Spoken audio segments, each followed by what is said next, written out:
The Gallery of Second Chances.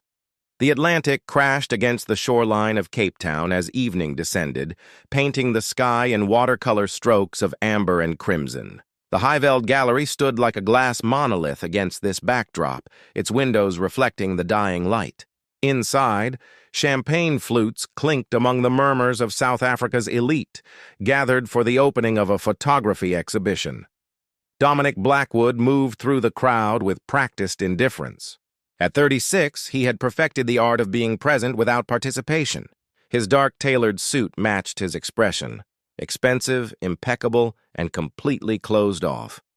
The tech empire he'd built from nothing had earned him a fortune estimated at $11 billion. But since Sophia's death 3 years ago, money had become just another number in his life's ledger of emptiness. Mr. Blackwood, thank you for coming. The gallery director approached, hand extended. Your foundation's support means everything to us. Dominic nodded, his handshake firm but brief. The Sophia Blackwood Foundation supports the arts. I'm just its steward. He drifted away before further conversation could anchor him, finding refuge in a quieter corner of the gallery. It was there he first saw her photographs, not the polished landscapes that dominated the main hall, but intimate portraits of strangers from around the world. Each face told a story of triumph against impossible odds: an elderly man planting trees in a drought-stricken village, children playing in the ruins of war-torn buildings, a woman dancing in the rain despite missing a leg. They make you feel something, don't they? The voice beside him was soft but confident. Dominic turned to find a woman studying him rather than the photographs.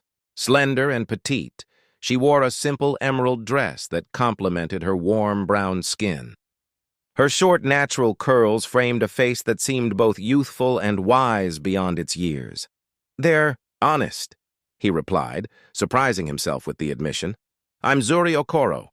She offered her hand without the intimidation most people showed when meeting him. These are mine, Dominic blinked. This woman, who looked like she might blow away in a strong wind, had captured images of such raw power. Dominic Blackwood, he replied, taking her hand. I know who you are, Mr. Billionaire. Her smile was teasing, her Nigerian accent gentle. The question is, do you know who you are? The directness caught him off guard. Excuse me?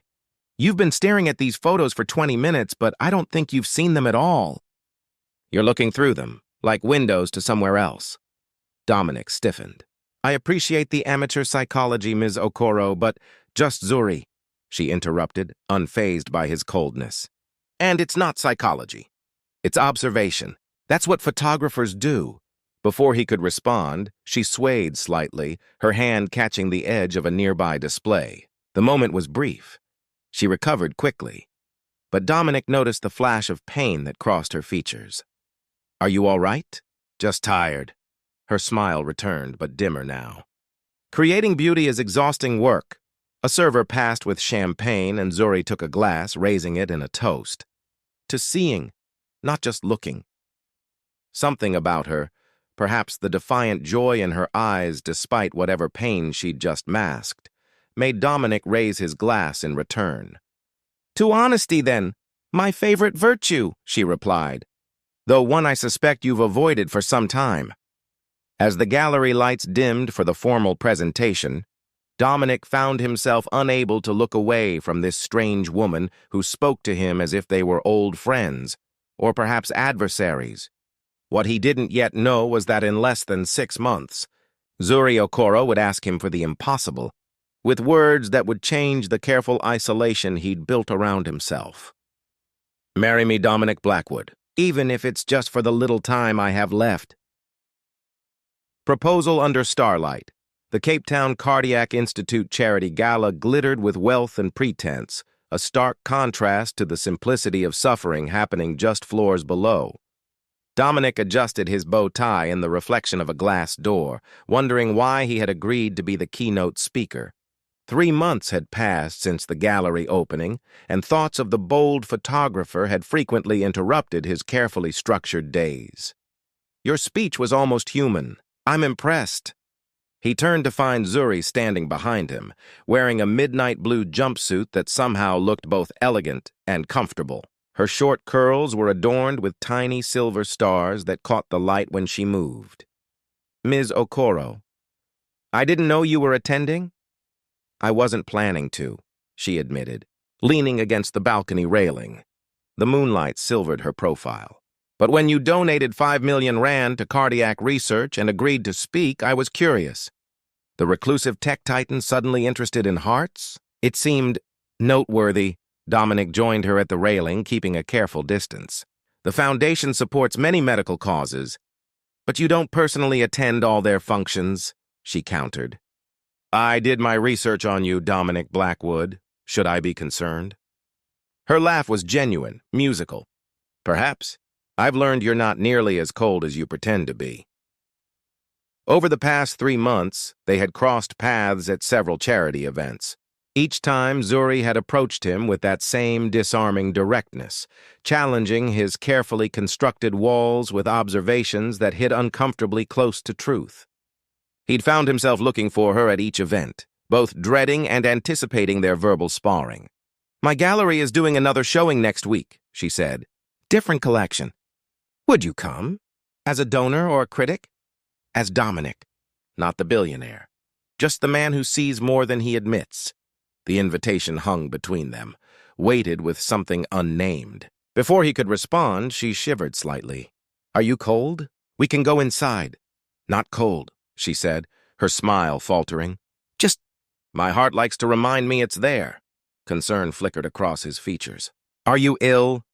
"Hypertrophic cardiomyopathy with complications." She said it matter-of-factly, like announcing the weather. "My heart muscle decided to grow in all the wrong ways." "That's treatable, isn't it?" "Sometimes. Not in my case. Too many complications, too rare a blood type." Her gaze remained on the distant horizon where ocean met sky. "I've been on the transplant list for 3 years, but my chances are minimal." The clinical detachment in her voice couldn't mask the weight of her words. "How long?" 8 months, maybe a year if I'm lucky." Her smile returned, somehow brighter against the gravity of her revelation. "Which is why I don't waste time on small talk or social niceties. Life's too short to dance around truth." Something twisted in Dominic's chest, an emotion he hadn't allowed himself to feel since Sophia's death. "I'm sorry, don't be. I've lived more in my 29 years than most people do in 80. She turned to face him fully. "I've climbed Kilimanjaro, photographed polar bears in the Arctic, danced in Rio during Carnival. I've loved and lost and created beauty that will outlive me." "You're very brave," he said quietly. Zuri laughed. "Not brave, just pragmatic. When the universe gives you an expiration date, you stop procrastinating." She paused, studying him with those perceptive eyes. "But there is one experience I've never had. One thing I want to know before I die." "What's that?" "What it feels like to be someone's wife. To have someone look at me and promise forever, even knowing my forever is abbreviated." She held his gaze steadily. "Marry me, Dominic Blackwood, even if it's just for the little time I have left." The city lights blurred below them as her words hung in the night air. Dominic stared at her, certain he had misheard. "You can't be serious." "Terminal illness has a way of eliminating jokes about the future," she said simply. "I'm entirely serious. We barely know each other. I know enough. You're kind beneath that armor. You're grieving but afraid to show it. You build technology that connects people while keeping yourself isolated." She stepped closer. "And I think you understand what it means to count days." "This is absurd," he whispered. But something in his voice had changed. "Life is absurd. Death is absurd. Why should love be any different?" She touched his hand lightly. "I'm not asking for love, Dominic. I'm asking for companionship, for someone to witness my final chapter. And perhaps," her voice softened, "perhaps you need someone to remind you that grief isn't the only emotion left in the world." The proposal was madness. Yet as Dominic looked at this vibrant woman with her fading heartbeat and unfading courage, something long dormant stirred within him. Not love, he wasn't capable of that anymore, but possibility. The chance to matter to someone again, even if only briefly. "I need time to think," he said finally. Zuri nodded, unsurprised. Time is exactly what I don't have to give, but I understand. She turned to leave, then paused. The gallery showing is next Thursday at 7. Come if you want. Either way, I'll have my answer. As she walked away, Dominic remained on the balcony, her impossible proposal echoing in his mind like the distant sound of waves against the shore, relentless, inevitable, and somehow calling him home. Borrowed time. The wedding took place at sunset on a private beach just outside Cape Town, with only the necessary witnesses present.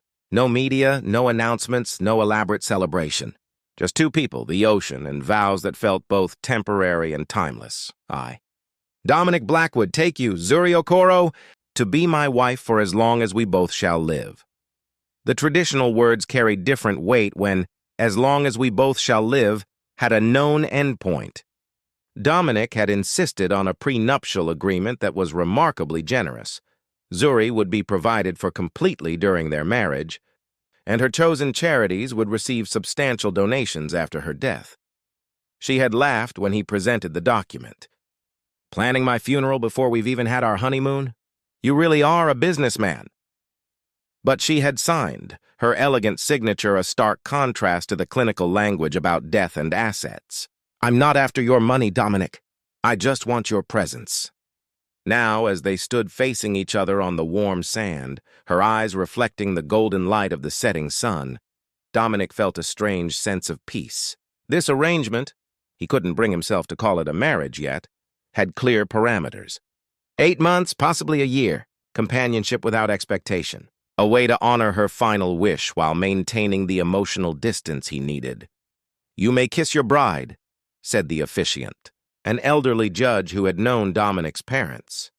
Their first kiss was gentle, hesitant, the seal on a contract that neither fully understood. The newlyweds moved into Dominic's cliff-top home outside the city. The glass and steel structure had always felt like a monument to isolation, but Zuri immediately set about transforming it. Photographs appeared on formerly bare walls. Fresh flowers scented rooms that had smelled only of cleaning products. Music drifted through spaces that had known only silence. Your house is beautiful but unlived in, she told him on their first morning as she threw open curtains he usually kept closed. Like a museum dedicated to loneliness. I prefer minimalism, he countered, watching her from the doorway as she rearranged his perfectly aligned books. Minimalism is an aesthetic choice. This is avoidance. She turned to face him, her expression soft, despite her challenging words. You've created a space that won't hold memories after you leave it, just like Sophia had left it. The unspoken words hung between them. Their early days together established an unexpected rhythm. Dominic continued running his company, but now returned home to find Zuri working in her makeshift studio or cooking meals inspired by her travels. She took medications, attended doctor's appointments, and occasionally needed to rest for days at a time. But between these reminders of her condition, she lived with an intensity that both exhausted and invigorated him. Come with me, she said one evening, a month into their arrangement, grabbing his hand and pulling him away from his laptop. Where? The beach. Now, before we miss it. Miss what? But she was already heading down the path that led from their home to the private cove below. Dominic followed, bemused by her urgency. They reached the beach just as the last light faded, revealing a spectacle Dominic had never witnessed despite living there for years. The tide had retreated, exposing a stretch of sand that glowed with bioluminescence. Countless tiny organisms, creating a carpet of blue-green light with each step they took. It only happens a few times a year, Zuri explained, her face illuminated by the ethereal light. The locals call it the ocean's heartbeat. She kicked off her shoes and ran across the sand, leaving glowing footprints in her wake. Come on! Dominic hesitated, then removed his own shoes. His first step sent light spiraling around his foot. The second was easier. By the third, he was moving across the beach, creating patterns of light alongside Zuri. They walked for an hour, saying little but sharing the wonder of the moment. When they finally returned to the house, something had shifted between them. a small crack in the careful distance Dominic maintained. As weeks turned to months, these moments accumulated. Zuri convinced him to take her to his company's research lab, where she photographed his engineers with the same respect and curiosity she showed subjects in developing countries.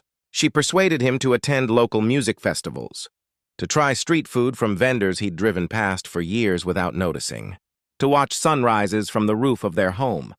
In return, he found himself opening up about Sophia, how they'd met as university students, built his company together, planned for children before cancer claimed her within 6 months of diagnosis. "Grief turned you into a ghost," Zuri observed one evening as they sat on their terrace. "You've been haunting your own life. And what about you?" he countered. "Aren't you afraid?"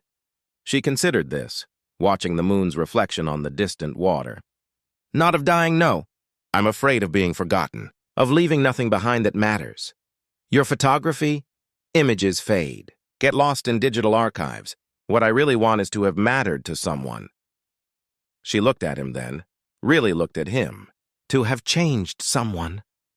Dominic reached for her hand, a gesture that had become natural over the past 3 months. "You have." The word surprised them both. That night, for the first time, they shared more than conversation. Their lovemaking was tender, exploratory, neither rushing nor holding back. Afterward, as Zuri slept against his chest, Dominic found himself counting her heartbeats, each one precious and precarious. What had begun as an arrangement was becoming something dangerously close to love. And with that realization came fear, not just of losing her, but of what would remain of him when she was gone. 4 months into their marriage, Zuri collapsed while photographing the sunrise. Dominic found her crumpled on the balcony, her camera shattered beside her. The hospital stay lasted 2 weeks, the longest they'd been separated since their wedding. Her condition is deteriorating faster than expected, Dr. Okafor told Dominic in the sterile hallway outside Zuri's room. "The medications aren't working as well. Her heart is failing." "How long?" Dominic asked, the question familiar but now devastating in a new way. 3 months. 4 at most. The doctor's compassionate expression couldn't soften the prognosis. "I'm sorry, Mr. Blackwood." When Zuri returned home, she was weaker but no less determined to live fully. "We need to adjust our timeline, not our plans," she insisted, though she now needed wheelchair assistance for anything beyond short walks.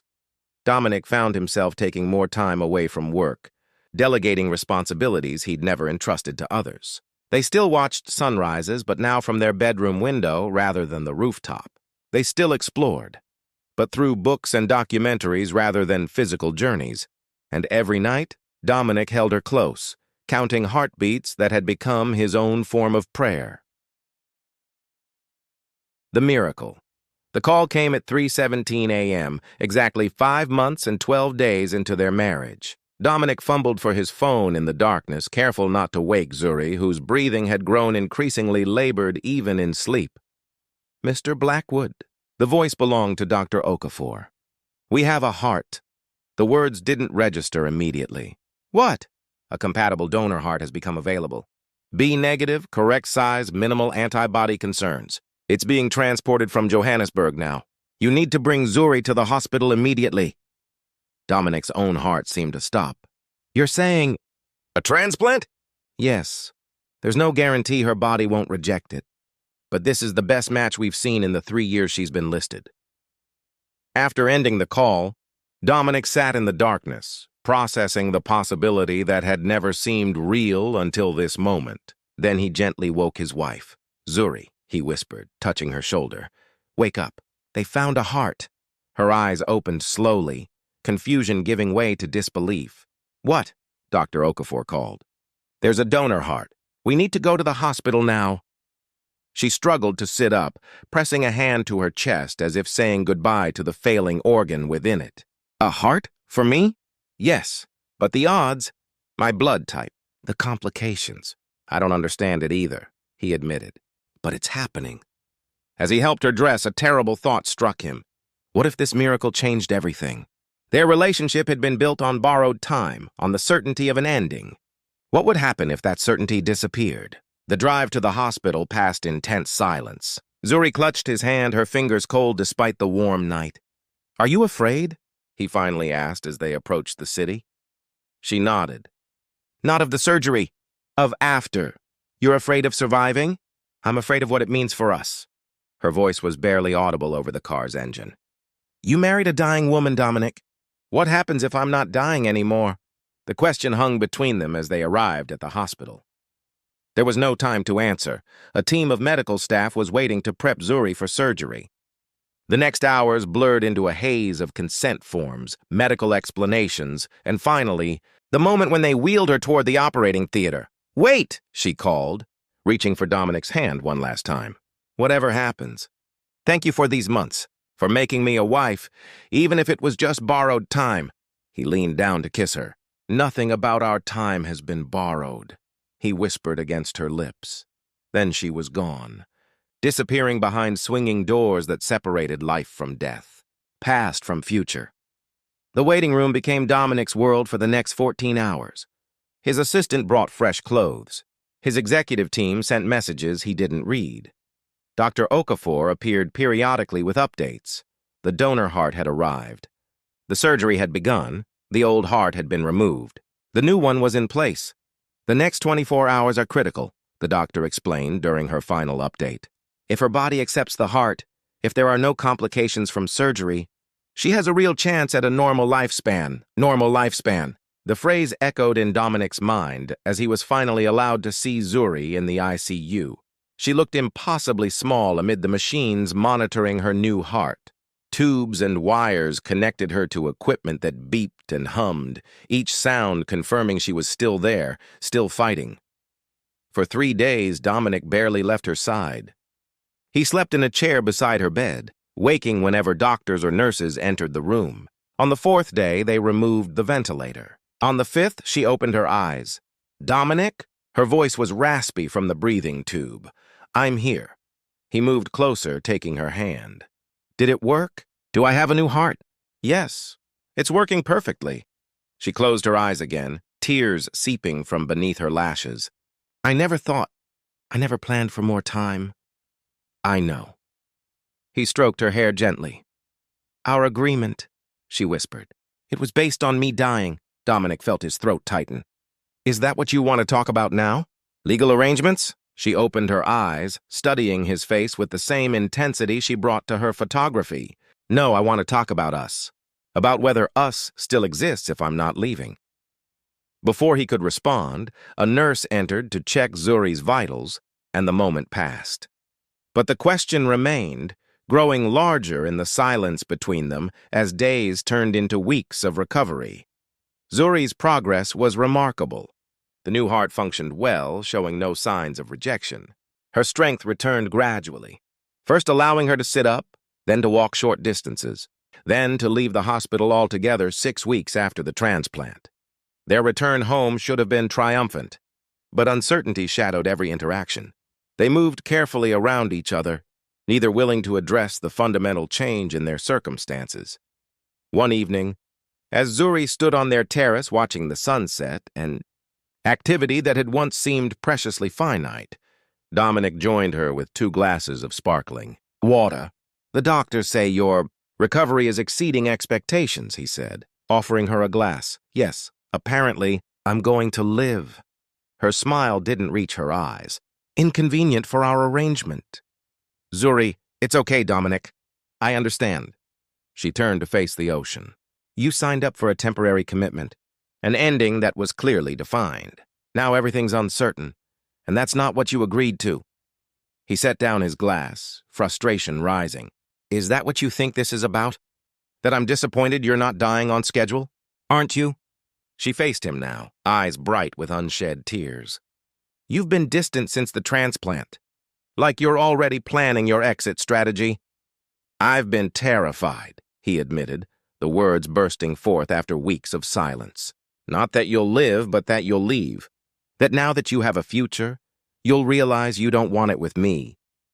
Zuri stared at him, comprehension dawning slowly. "You think I only wanted you because I was dying? That it was some kind of last wish fulfillment? Wasn't it?" You said you wanted to experience being a wife before you died. Now you don't have to rush. You could find someone you actually love." She stepped closer, anger and tenderness mingling in her expression. "Dominic Blackwood, for someone so brilliant, you can be remarkably obtuse." She placed her hand over her heart, her new heart. "I chose you, not because you were convenient or available or wealthy, because in you, I saw someone who understood the value of time. But our agreement was never just business to me." She took his face in her hands. "I'm not staying because of obligation or gratitude.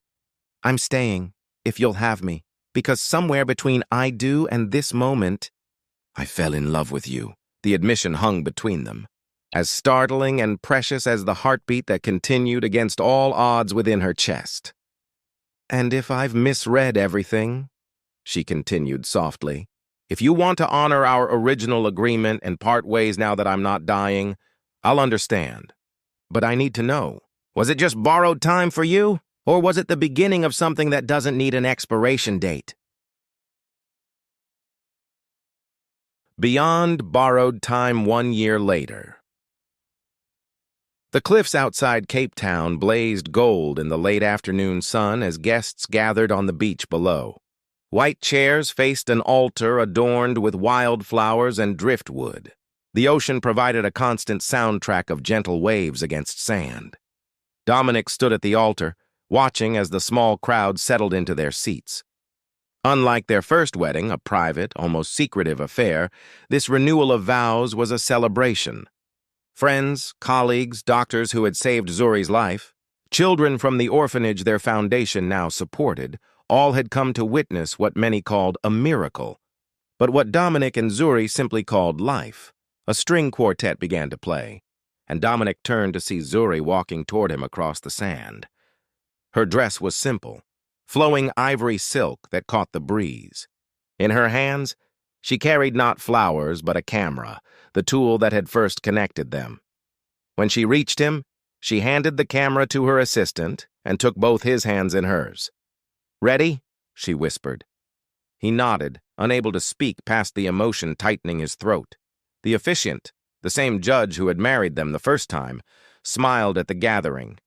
"We are here today to celebrate not just love, but life itself. 1 year ago, Dominic and Zuri stood before me to exchange vows that they believed would last only months. Today, they stand before us all to renew those vows for a lifetime." Dominic cleared his throat, finding his voice as he began the vows they had written together. "Zuri, when you first asked me to marry you, you offered me borrowed time. What I didn't realize was that you were actually returning time to me. Hours and days and months I had lost to grief and isolation." He squeezed her hands gently.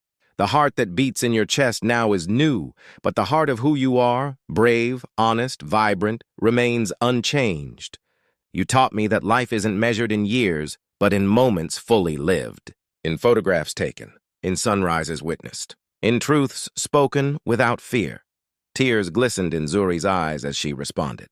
"Dominic, you agreed to walk with me to an ending. Instead, we found a beginning. You showed me that love isn't a bucket list item to check off, but a journey that transforms with each step taken together." She touched the barely visible scar on her chest. "This heart that gives me life is a miracle, but the greater miracle was finding someone who saw me, truly saw me, when I believed I was disappearing. Who valued my presence even when it seemed temporary. Who taught me that forever isn't about time, but about depth." They exchanged rings, new ones to replace the hastily purchased bands from their first ceremony. These were custom designed, rose gold for Zuri, containing a tiny lens that caught and reflected light. Platinum for Dominic, etched with a heartbeat pattern. "By the power vested in me," the judge concluded, "I pronounce you still married, still beginning, still discovering what it means to love without reservation. You may kiss your bride." Their kiss was neither hesitant like their first, nor desperate like those shared during Zuri's illness. It was certain, deep, and unhurried, the kiss of people who no longer counted days, but instead made days count. The reception took place on the terrace of their home, now truly a home, rather than the austere showplace it had once been. Photographs lined the walls, some from Zuri's travels, others documenting their journey together. A particularly striking image hung above the fireplace. Zuri in her hospital bed just after the transplant. Dominic asleep beside her, their hands intertwined even in unconsciousness. As evening fell, guests mingled on the lawn overlooking the ocean. The Blackwood Foundation, once focused primarily on technology grants, had expanded its mission to include cardiac research and arts education. Doctors chatted with engineers about collaborative projects. Children from the orphanage played tag between cocktail tables. Dominic found Zuri at the edge of the gathering, photographing a young girl playing with sparklers against the twilight sky. "Capturing more moments?"